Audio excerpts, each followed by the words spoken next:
Oke, Bu.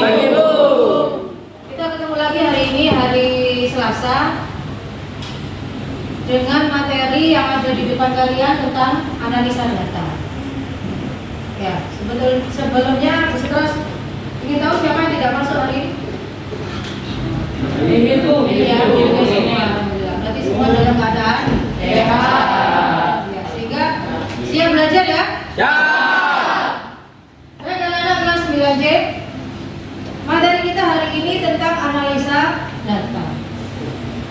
Pada pertemuan sebelumnya, Pusitra sudah menjelaskan tentang tipe data apa saja. Ada angka, ada teks gitu ya. Data waktu yang ada di Excel itu. Nah, sekarang lebih lanjut kita dalami data itu apa dan perlukah data dianalisa. Nah, ini yang akan kita pelajari hari ini.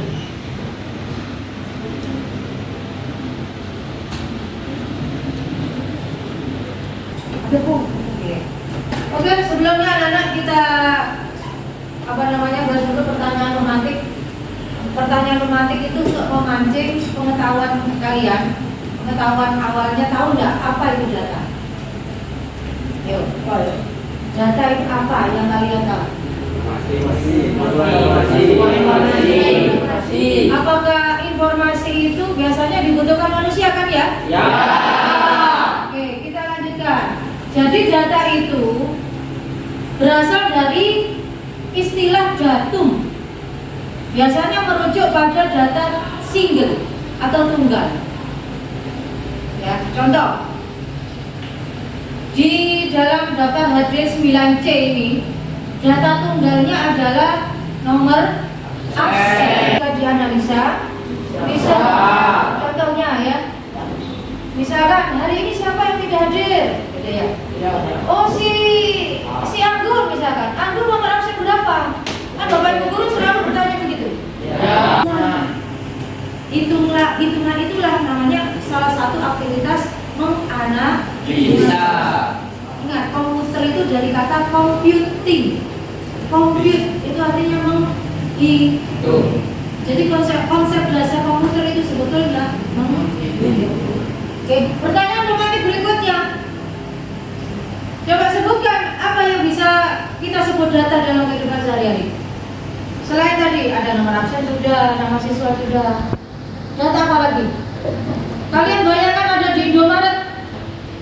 Ada data apa saja di dalam komputer Indomaret kasir ini?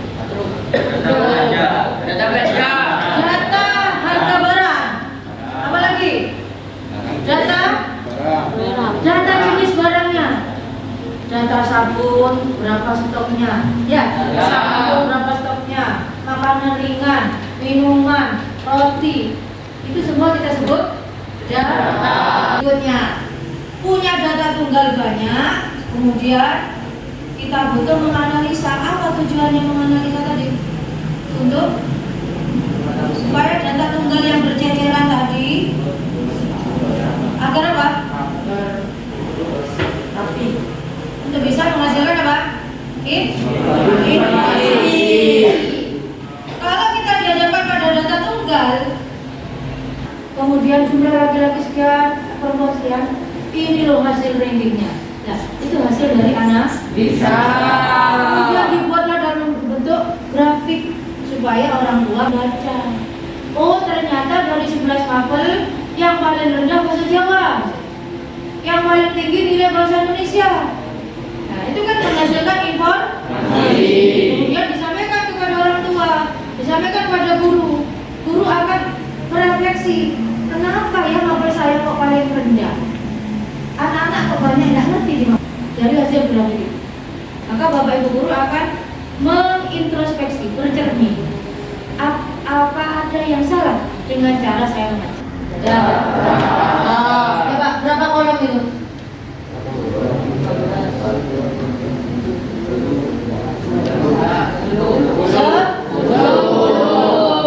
Kolom itu yang vertikal atau horizontal?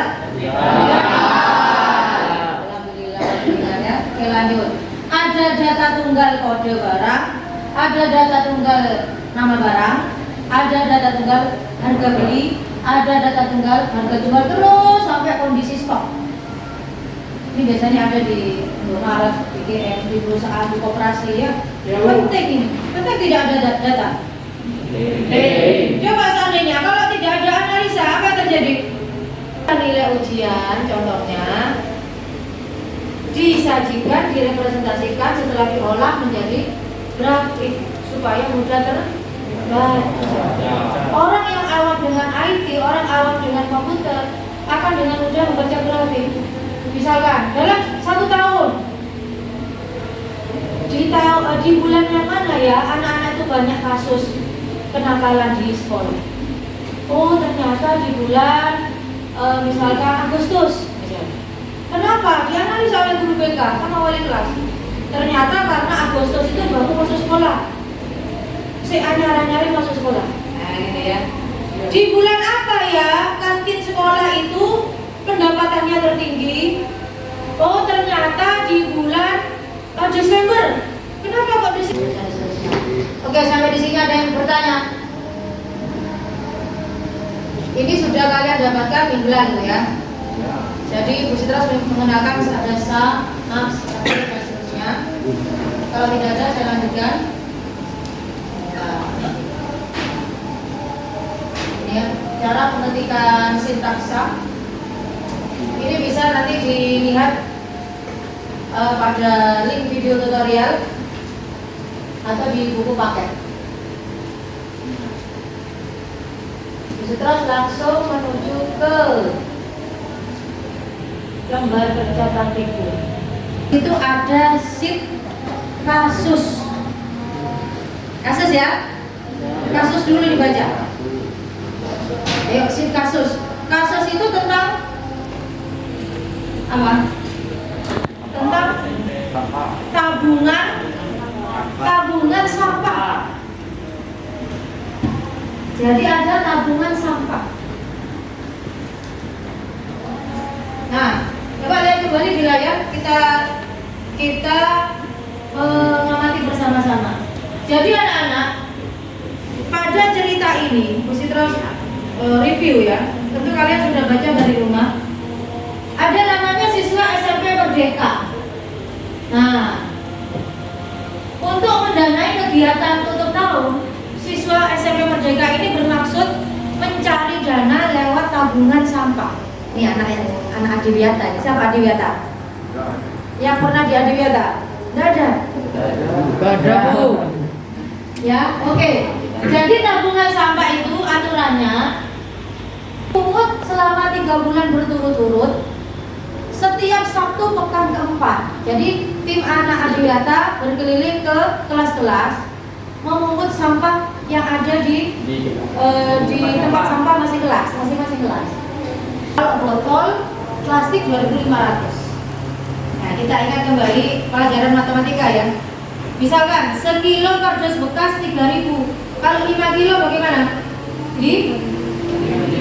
Dikalikan. Oh ya. Oke, lanjut. Selanjutnya, setelah tabungan sampah itu dihitung per kelas, per anak atau per bulan, akan diberi predikat mana siswa yang paling banyak mengumpulkan sampah. Kalau tabungannya lebih dari sama dengan 5, ada tantangan B. Yang A lebih mudah. Yang A, anak-anak disuruh hitung dari kolom yang kosong tadi. Nanti kalian ketik rumus rata-rata setiap jenis sampah yang dikumpulkan seluruh siswa. Nanti pakai fungsi apa nih? Average. Sip, masih ingat? Jumlah uang yang ditabung setiap siswa pakai fungsi apa? Pakai sum. Masih ingat ya? Rata-rata tabungan pakai average lagi. Apa Bu bedanya nomor 1 sama 3? Ya, apa bedanya? Oke, berarti yang 1 nanti rata-rata berapa rata-rata kardus bekas yang terkumpul? Berapa rata-rata botol plastik yang terkumpul? Satuannya kilo. Kalau yang nomor 3 tabungannya, berarti apa? Pakai rupiah. Pakai rupiah. Berarti karena dia uang. Nah, oke. Sekarang nomor 4. Nomor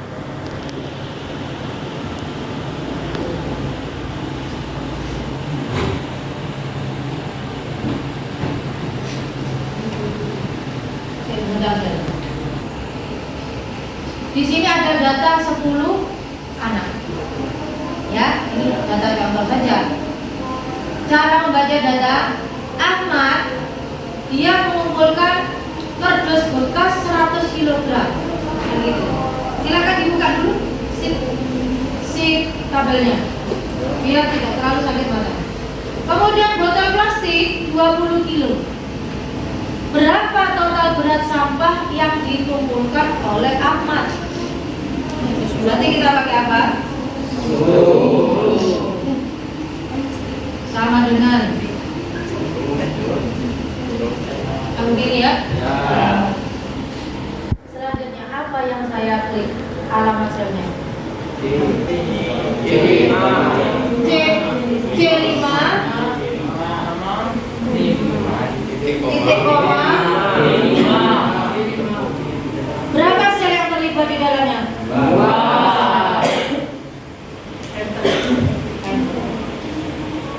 Ya. Silakan bertanya sekarang mengenai SAM.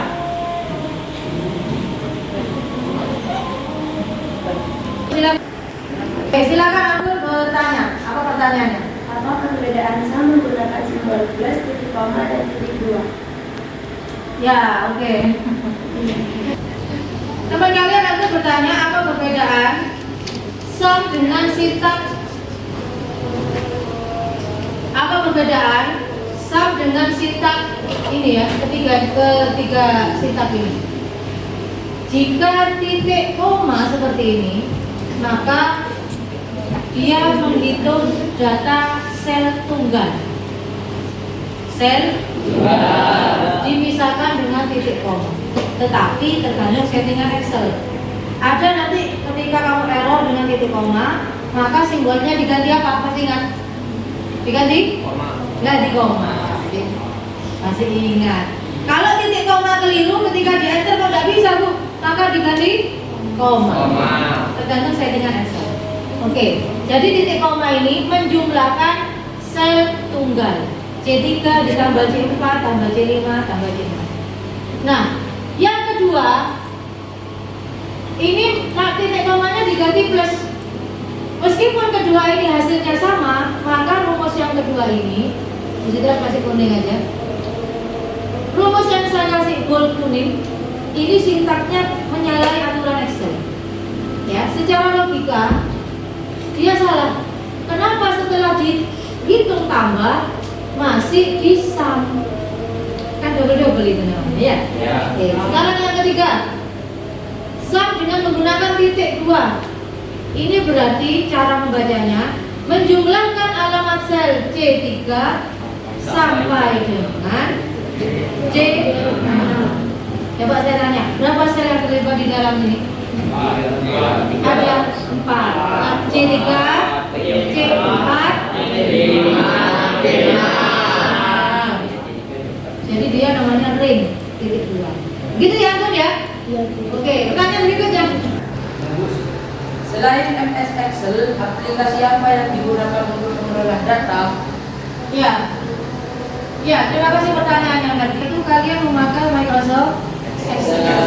Tetapi nanti ketika kalian sekolah pada jenjang lebih tinggi seperti SMU, kalian nanti dikenalkan dengan namanya Microsoft Access sama MySQL. Ya, jadi sudah naik menjadi pengolahan database. Itu tingkat tinggi. Apa bedanya Bu? Kalau sudah SQL, dia bisa terakses di website. Itu bedanya. Ya. Kalau Excel mungkin bisa tapi masih terbatas. Ada juga aplikasi namanya MATLAB. MATLAB ini juga hitung-hitungan analisa data. Bahkan digunakan oleh mahasiswa teknik elektro. Ya, siapa yang bercita-cita kuliah di elektro bakal ketemu dengan aplikasi MATLAB. Ya, jadi ada hitung-hitungan listrik di dalamnya, komponen-komponen. Tentu saja Bu harus punya laptop. Oh iya, dia aplikasi yang lebih berat, lebih besar ukurannya daripada Excel, karena memang fungsinya lebih banyak. Itu MATLAB, gitu ya. Jadi tidak hanya Excel saja, masih banyak. Dan anak-anak belajar sesuai jenjang sekolahnya. Semakin rumit, semakin tinggi jenjang, maka materinya tentu semakin kompleks ya. maka dibutuhkan aplikasi yang lebih tinggi. Ini kalau kuliah jadi MATLAB. Tulisannya apa? MATLAB, MATLAB. Jadi Pusitras minta ada beberapa anak yang tampil ke depan untuk mempraktekkan di depan, di paket laptop saya. Ya, oke. Pusitras kasih waktu 10-15 menit untuk menyelesaikan. Gunakan copy paste formulas supaya pekerjaan kalian lebih efisien, lebih cepat.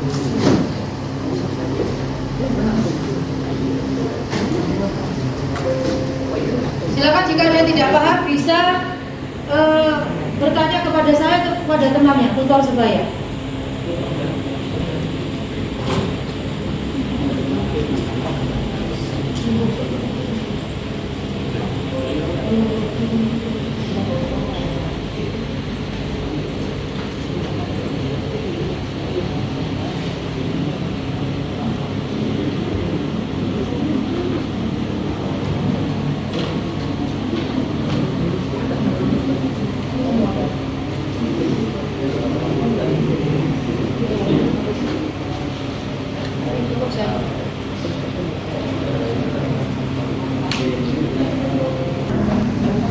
Baik, silakan anak-anak yang ingin mencoba tampil ke depan, cuci tangan. Oke, Milda, silakan dikerjakan di laptop juga.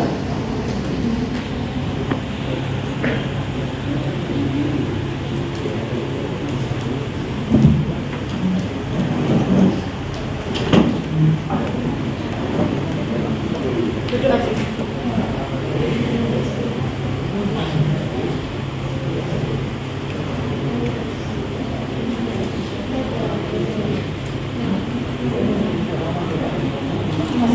Maskernya diturunkan dulu. Di zoom ini. Sorot ke Excel-nya juga. Sosial kita masih.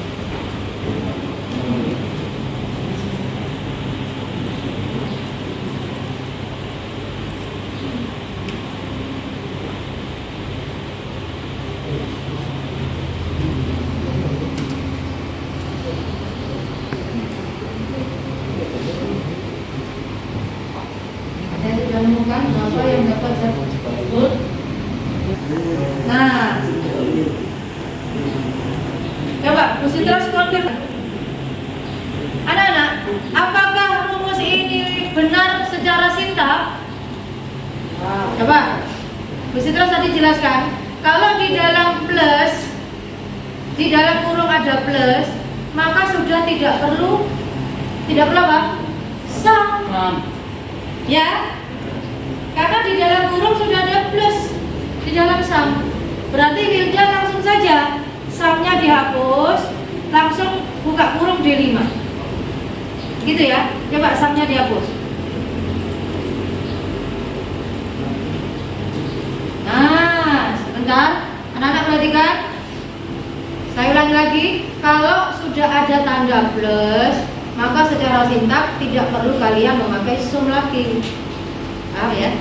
Nah, jadi seperti ini. Oke, enter.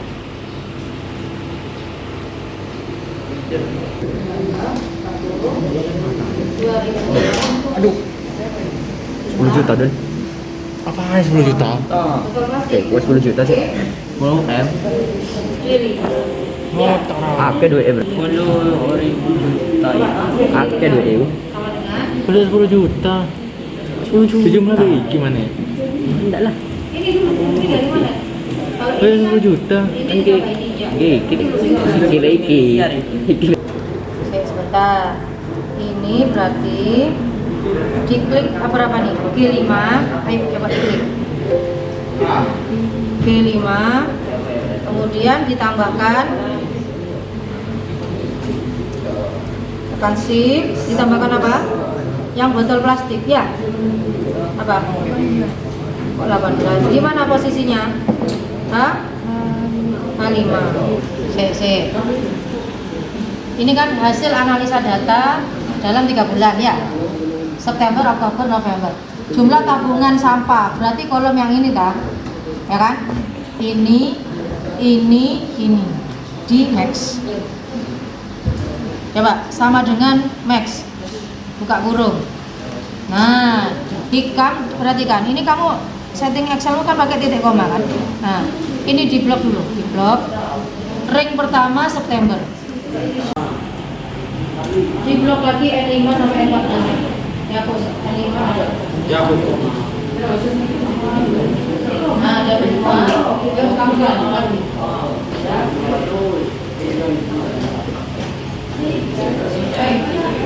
Apa? Ada yang mencurigakan?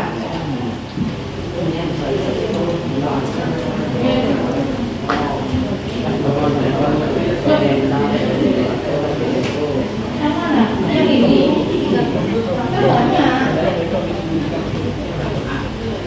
Terbanyak dari 3 bulan itu.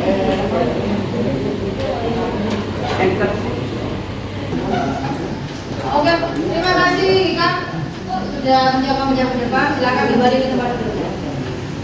Tepuk tangan anak-anak untuk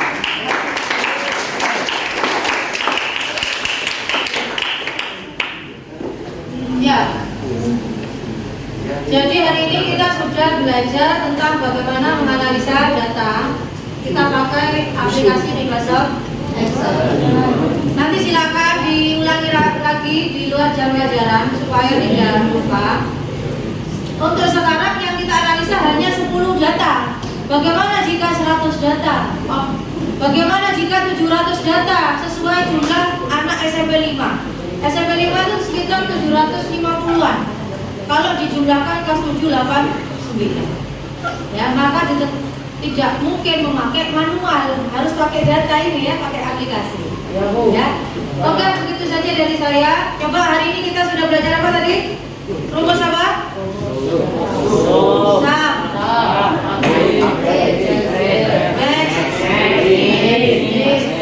Ya.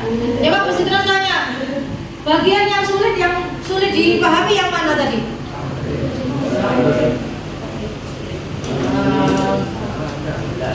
Yang mana tadi? Yang sulit dipahami soal ini? Yang ini ya, yang jumlah jumlah tabungan terbanyak terendah ini ya. Ya Bu. Ini rancu ambigu. Apakah per bulan? Apakah 3 bulan? Ya. Ternyata 3 bulan. Ada salah paham soal. Oke, terima kasih yang sudah mencari kesalahannya. Baik, kalau begitu kita ketemu lagi pekan depan dengan contoh soal yang berbeda-beda, yang lebih kompleks supaya kalian lebih mahir lagi menganalisa data. Oke ya? Oke, terima kasih anak-anak. Assalamualaikum warahmatullahi wabarakatuh. Waalaikumsalam.